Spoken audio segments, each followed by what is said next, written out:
Today's lesson is on fractional exponents. All radicals can be written as fractional exponents. Yes? Yes, here we go. X to the 1/4 means the same as the 4th root of x, and that's prime.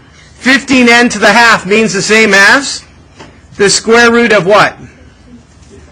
And again, it's prime. 3. 24 to the 3rd means the same as the cube root of, that is not prime. Simplify it. I just like saying the word prime.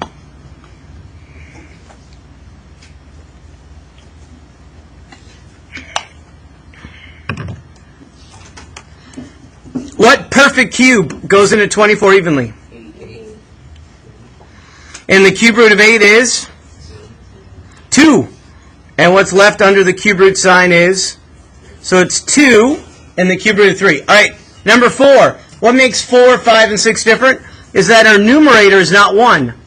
So this is not just the cube root of 7. What else is there involved? So you have two ways you could write this.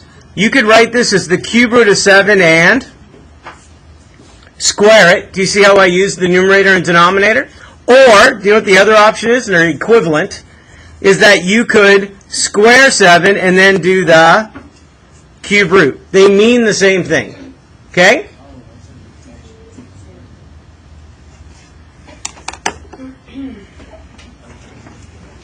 It's good to know both ways, because one way you might be able to see how to simplify it better. All right, number 5. Could you write it as a radical and then see if it's prime or not?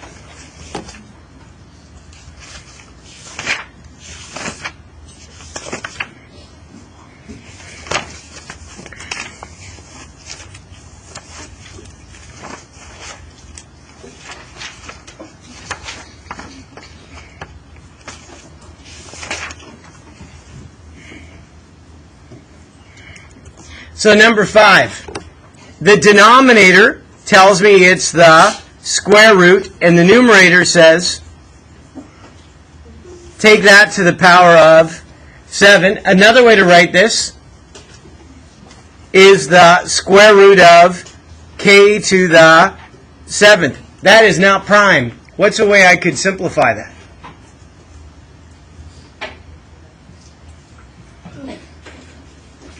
Well, I can break down 7. Square root means I need an even number exponent.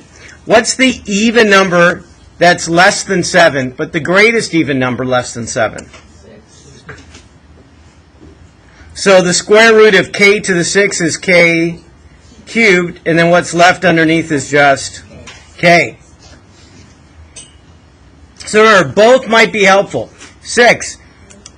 This means the 4th root of 3 to the power of 5, or it means the 4th root of 3 to the exponent 5. Both are equivalent. Yes. What's that, you think? 3 to the 5. Do you know that you don't really need to know what 3 to the 5 is? Do you know what you could do instead? 3 to the 4 times 3 to the 1. You are smart. 3 to the 4 times 3 to the 1. I don't really need to do 3 times 3 times 3 times 3 times 3. But recognize the 4th root of 3 to the 4 is 3. And then what's left under the 4th root again is 3.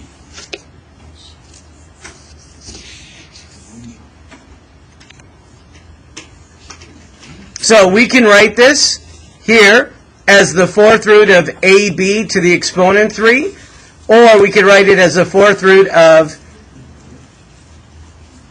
and that exponent 3 belongs to both A and B. That is prime, because 3 is less than 4. 8.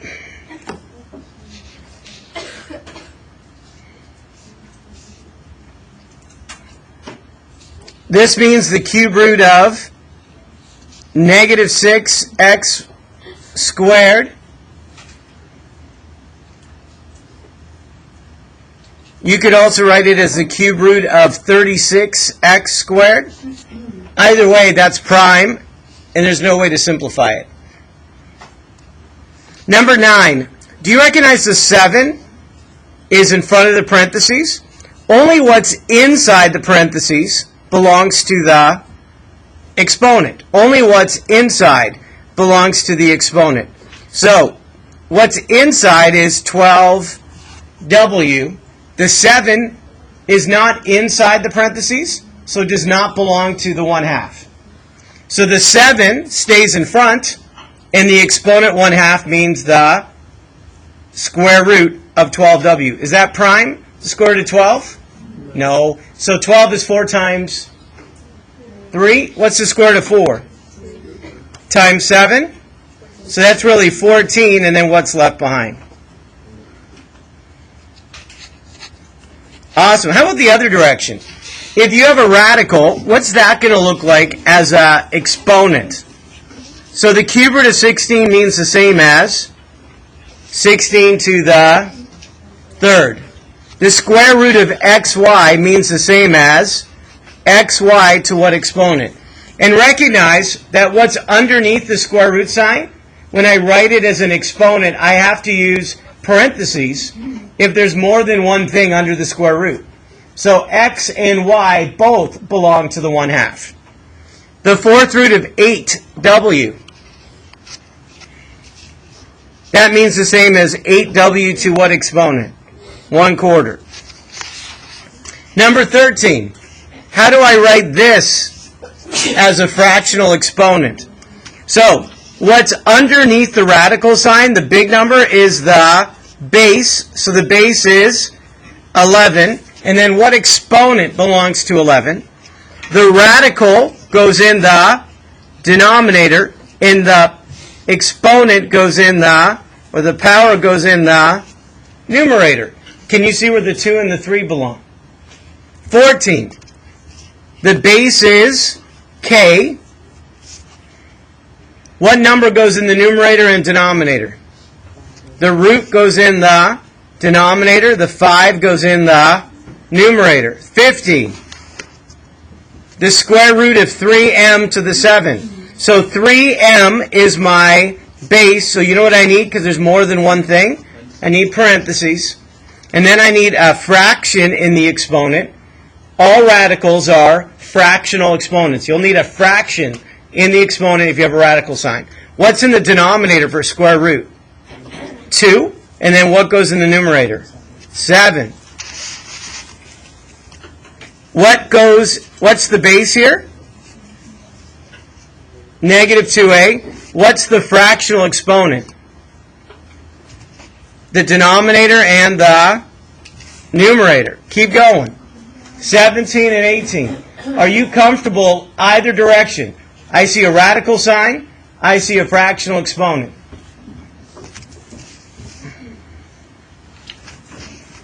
Now, before I write it as a fractional exponent, is there anything simplifiable first? 10 to the 5 means the same as 10 to the 4 times 10 to the 1. A cubed means the same as a squared times a. So 10 to the 4 is, what's the square root with the exponent 4? What do I do? Half it, right? That's why we have a half. So that's 10 what? So 4 divided by 2 is 2, and I'm saying 10 squared is 100. And how about a squared? What does this become? Just what? A. And then what's left under the square root sign? 10ab. And if I want that as a fractional exponent, I go 10ab to what exponent? 1/2. Number 18. Is this prime? 9 is prime, but x to the 7th, what is the multiple of 3 that's less than 7? The greatest multiple of 3, less than 7. 6, right? And then I need 1x, so they add up to 7. Y to the 4th, what's the greatest multiple of 3 that's less than 4? And then what do I need so it's the same? I need 1y, so that adds up to 4. So 9 is prime. I can't do the cube root there. But what do I do with the exponent and the cube root is I divide, right? 6 divided by 3 is x squared. 3 divided by 3 leaves me with 1y. And then how do I write this as an exponent? It would be 9xy to what exponent? 1/3. Turn the page.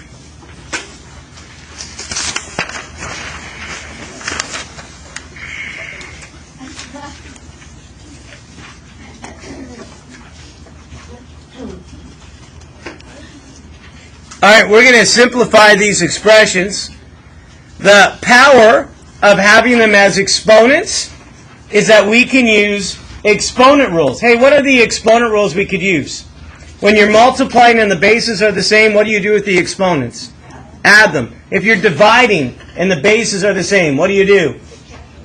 Subtract them. What happens if you have one exponent raised to another exponent? What's the rule? An exponent raised to another one. Multiply. None of these rules make sense if it's in a radical form. These rules make sense when you see the exponent with another exponent. You're going to have to understand that if you are adding fractions or subtracting them, the denominators need to be the same. But if you're multiplying, the denominators do not need to be the same. Yes? Away we go. So how would I simplify this? Do you see that you're multiplying and the bases are the same? So what would I do with the exponents? Add them. Are the denominators the same already? Wonderful. 1 plus 4.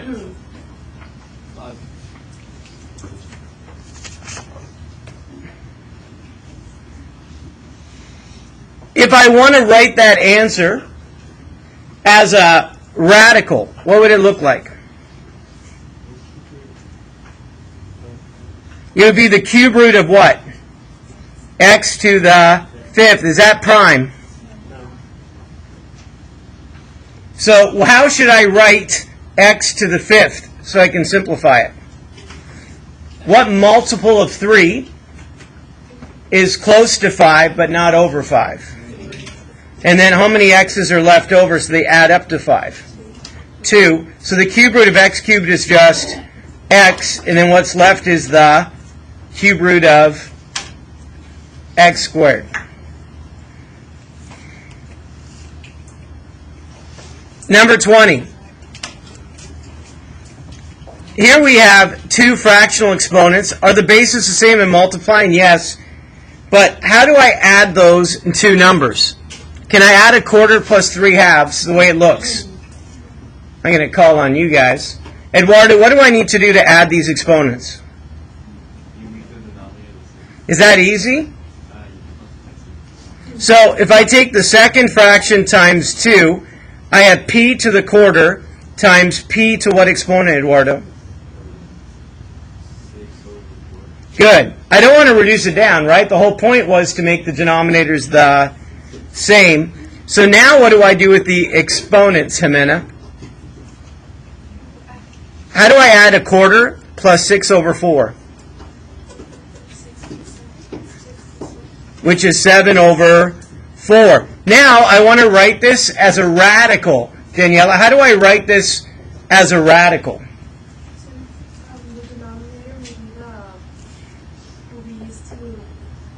Yeah, denominator would be the root, right? So we have, what root do we have? The 4th root of what? P to the... Is that prime? How should I write it so I can simplify it?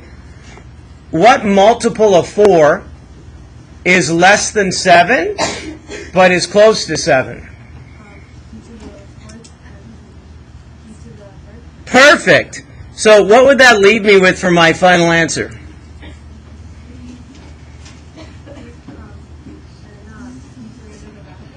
P in the 4th root of? Perfect. Done. 21. Let's do this. Jessica, how do I simplify 21? So when I'm dividing and the bases are the same, you're obviously going to subtract the exponents. Can I subtract them the way they look? 5/2, take away 7/4. What do I need? Make the denominators the same. How do I do that easily? Multiply 5 over 2 by 2. So what would that be? 10 over 4. So I have 10 over 4 and 7 over 4. Excellent. Michael, what would I do next? Just subtract the exponent. So what do you get? 3 over 4. How do I write that as a radical, Michael? No, cube root of m. Try again. Oh, the fourth root of m cubed. Is that prime? Or can I write it better and simplify it? It's prime. Correct. Did you guess? Better, right? Better to be lucky, right? That's what they say. 22. Kim Cruz. Superhero. How do I simplify that? You have to make the denominators the same. So I'll say it sweetly. So I want you to think again. I'll say it nicely. The reason I made the denominators the same before is because I was adding and subtracting. What's the rule here when you have one power raised to another power? Do you know the rule? The rule is you multiply them. When you multiply, do the denominators need to be the same? So can you just multiply them? What do you get? 5 over 6. Excellent. Melissa, how do I write that as a radical?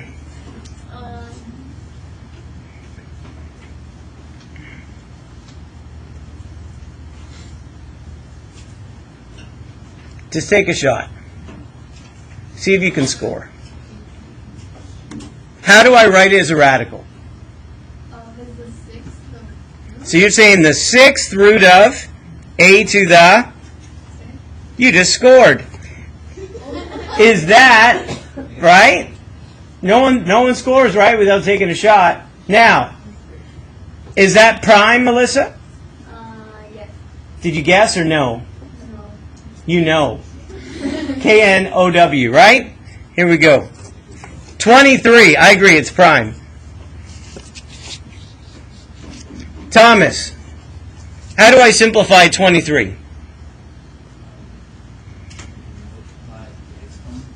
Good. Do I need the denominators to be the same? They are, but I don't need them to be. How do I do that then? How do I multiply a half times a half?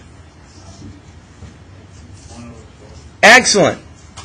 Thomas, how do I write that as a radical?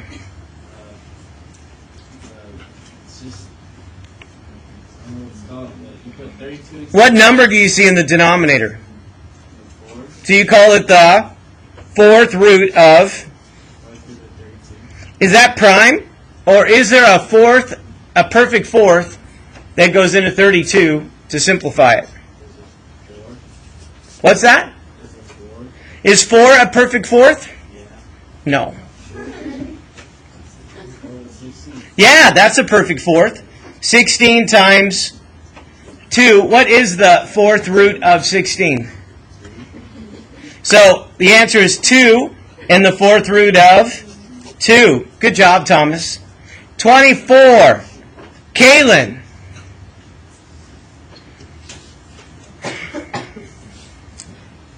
How do I write that? No? Nothing? So, the denominator says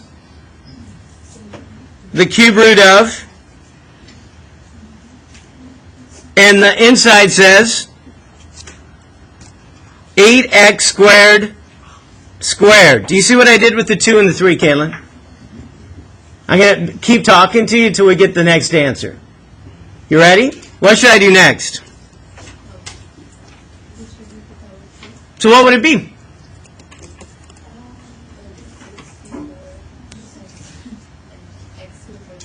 Perfect. Is that prime? Me. You can look at me and you can say, I don't know, yes, maybe, I don't know what I'm even looking at. It is not prime. You guessed. You mean yes, I can go further, right? Yes, I can simplify it. So how do I do that?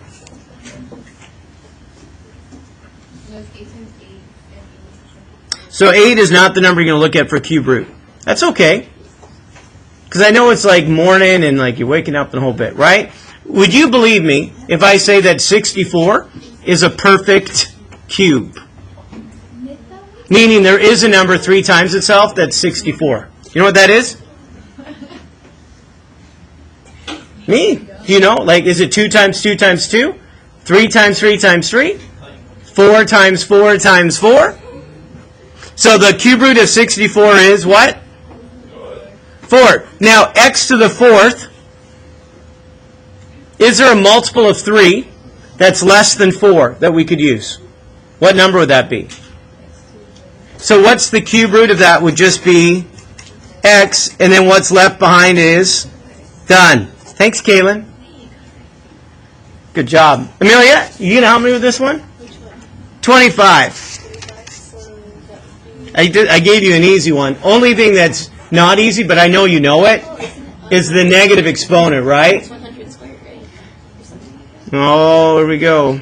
Here we go. All right, you ready? You ready? So, do you notice that there's a negative exponent? Are you comfortable with the negative exponent? No, no, no. My poor video just got, like, trashed.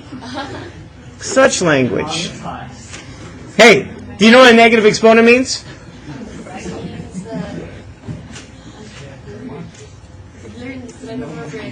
Okay, you ready? It means that what the base is, because sometimes you get communicated different things with a negative. This is what it's not. A negative just means you put it in the denominator, right? What it really is mathematically is whatever the base is, you do the reciprocal. So I'm going to say it again to make sure. Because often when you do the reciprocal, what you see goes in the denominator. Okay. But really mathematically, what's the base is, you say, okay, what's the reciprocal of the base? And that's what the negative exponent does. What's the reciprocal of 100? 100. So the negative exponent says, hey, it's 1 over 100. Did you see what the negative exponent did? So what does the negative exponent do to the base? Davian, right? What does the negative exponent do to the base? Reciprocal, right? Did we get that, Claudia? The negative exponent? Reciprocal, yes? Does anyone just think, oh, it just goes in the bottom? Did you think that? No, thinking that? Reciprocal? Because you know what? If the base was 2/3 and you had the negative exponent, you'd have to write it as 3 over 2. You'd have to do the reciprocal. All right. What does the exponent 1/2 mean? It means it's the square root. Square root of 1 is? It's 1. Square root of 100? 10. Done. So the answer is 1/10. All right, we're there. Okay, 26. Corey, how do I simplify it? You do them since 12, 16. I don't want to do that yet. So what would be the first step?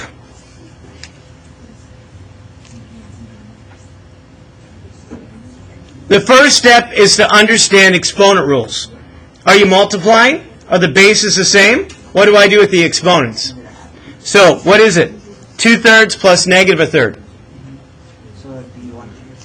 And do you recognize then, that saves me, right? To do the reciprocal first, you can still get the right answer, but it's a longer path, right? So we want to write it as one number with one exponent, and then see, if this exponent was negative, then I would do that, right? Now, what does that mean? That would mean cube root 16. Is that prime? Go for it. It would be 2. What? Tell me the perfect cube that goes into 16 evenly. 8. That's right. Times 2. So the cube root of 8 is 2, and what's left over is the cube root of 2. Excellent. 27. Alyssa, how do I simplify negative 216 to the negative 1/3? So the reciprocal would be? Now, I'm going to repeat this because I said it before. That negative can belong to the top. That negative can belong to the bottom. That negative could be in front of the fraction. But the negative cannot be both. The top and bottom. It's either top or bottom or front. But not top and Bottom. Why not? Because a negative divided by a negative is no longer a negative number. All right. Keep going, Alyssa. What does that mean, 1/3? I'm going to find the cube root of 1 and then 216. Is 216, first of all, is it okay to do the cube root of a negative number? Good. Is 216 a perfect cube? What is that number? So what would this answer be then? So you can put that negative on the top, negative on the bottom. Most of the time, if it's a number, you just put the negative in front of the fraction, yes? But it wouldn't be wrong to write negative 1/6 or 1/6. They're all the same, but not negative 1/6. 28, Pedro. What do I do? Here's a great example, right? A negative exponent. What does it mean? Go for it. Simplify 112/7. Do they go into it evenly? Yes. How many times? It was 16. What? That's too good. Everyone's impressed. He knows his 16 times tables. 16 times 7 is 112. Isn't that impressive? 16 times tables. I'm having myself over there? Man. The other day, I think I saw times tables and someone like up to like 30. Like, you know, like they do the chart. Like that's a commitment, right? To see a times table of like 30 by 30, right? And the font size was like, you don't want to even know. Font size 8, right? Like how many could you put on there? Like we have abacuses. Might as well use a calculator, right? If you need a times tables chart, right? Let's do this. 8, Pedro. What do I do next? It's negative. It's a reciprocal. Hey, so what's that? 1/4 of 16. Which will be 1/3. Done. Awesome. 29. All right. Who do I pick up? Diane, help me.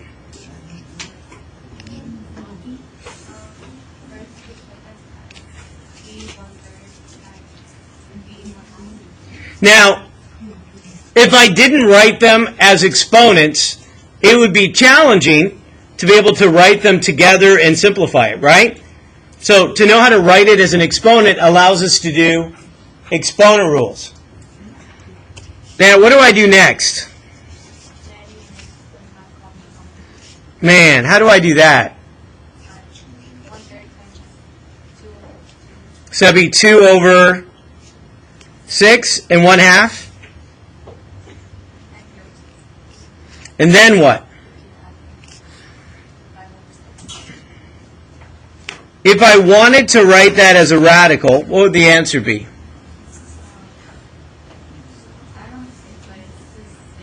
Yeah, like the denominator, the 6th root of v to the, done. And that's prime because 5 is smaller than 6. Perfect. Number 30, Cristobal.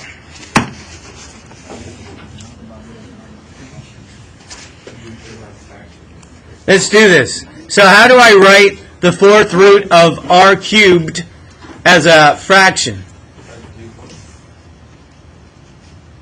And the square root of r? R1. Now what do I do? Multiply 2 with 1/2. So I need common denominator. So by multiplying it times 2, what do you get? 2/4. Now, how would I combine them together? What would I do? Add them, which is 5/4. Then, how do I write that as a radical?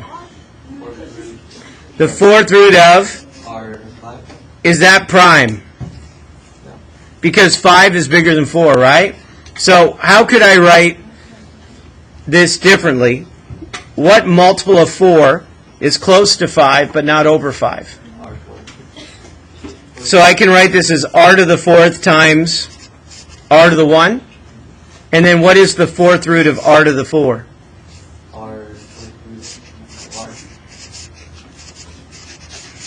Perfect. 31. Clarissa. How do I simplify this? I don't know. Hey, that's the perfect answer. Because that way I can teach you.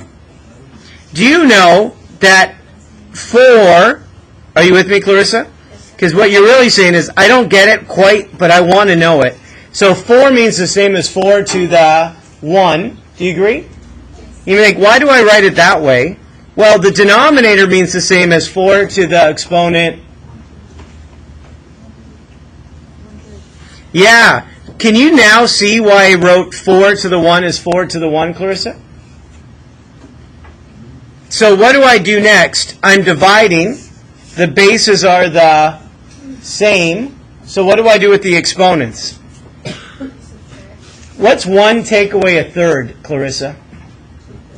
I love that. And you know what? You didn't get common denominators. You just know your numbers, right? Like, what's 1 take away a third? You didn't go, 1 is 3 over 3, take away a third, common, all that stuff. You simply have good number sense, right? Like, what's 1 take away a third? And you just said 2/3. Like, you knew your numbers. That's beautiful. How do I write that as a radical?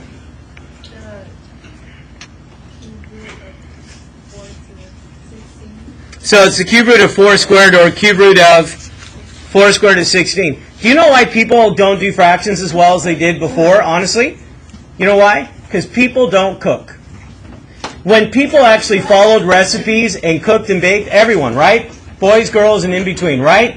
When people actually did recipes and cooked and stuff, you know they had to understand better fractions, right? 1/3 of a cup, 1/2 of a cup. How do I half that recipe? I don't need that much, right? Like, they had to think through the number sense, right, of that. Another way where we use fractions all the time is when you actually build something with a measuring tape. That I need 1.5 and another 3/4 inches. How long is it now, right? When's the last time you took a measuring tape out and had to measure to build something, right? And do something, a birdhouse, I don't care what, right? And actually work with numbers. Anyways, that's my own little thing. So we don't do that in school as much anymore, right? Both, doesn't matter who you are, it's a life skill, right, to build something. It's a life skill to know how to cook, because we all got to eat, kind of stuff. Yay. There we go. That's why we're not as good with fractions, I think. So, hey, is that prime? Cube root of 16? So, what perfect cube goes into 16? 8 times 2, and the cube root of 8 is? So it's 2 and the cube root of? Done. 32. All right, we got this. Lizbeth. That's only because Michael is doing something over there. So, how do I simplify this? Blame Michael. So, 32. How do I simplify this, Lizbeth?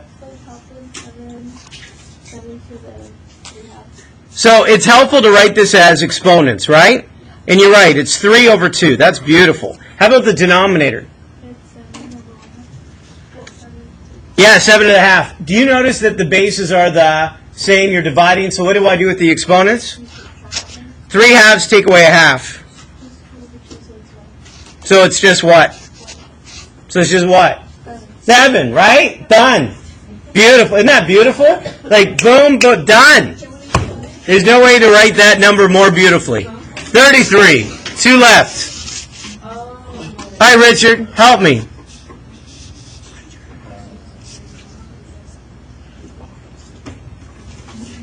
Just simplify it. X to the 8th, right? And x squared? Is that right? So what is that? X squared. And? The 4th root of? Perfect. Done, right? Do I need to write that as a rational exponent to make it easier? Why am I doing work if it doesn't guide me to something that is simpler? Isn't simplifying mean simpler? Right? So, there's our skill. Last one, number 34. Evelyn. Pedro. We're doing Evelyn right now. You ready, Evelyn? Yeah. Hey, how do I simplify the 4th root of 25m squared? Okay? X 25 and 2/4. So 25m and 2/4. Is that what you said? So it's 25 to the exponent 1/4. Is that right? And the other one is m to the 2/4, which is 1/2. Am I right? 25 to the quarter. And then m squared divided by 4. 2 divided by 4 is m to the 1/2. Do you know that 25 can be written as 5 squared?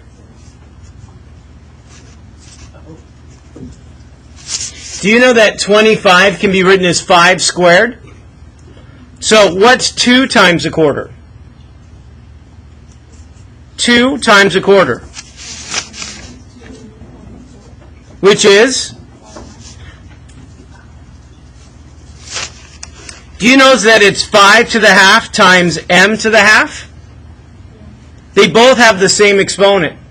So we can write them together with one exponent. Together, 5m to the 1/2. Or, what would be an answer would be the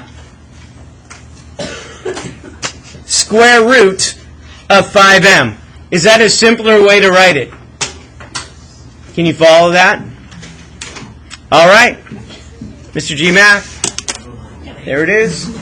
Lesson over.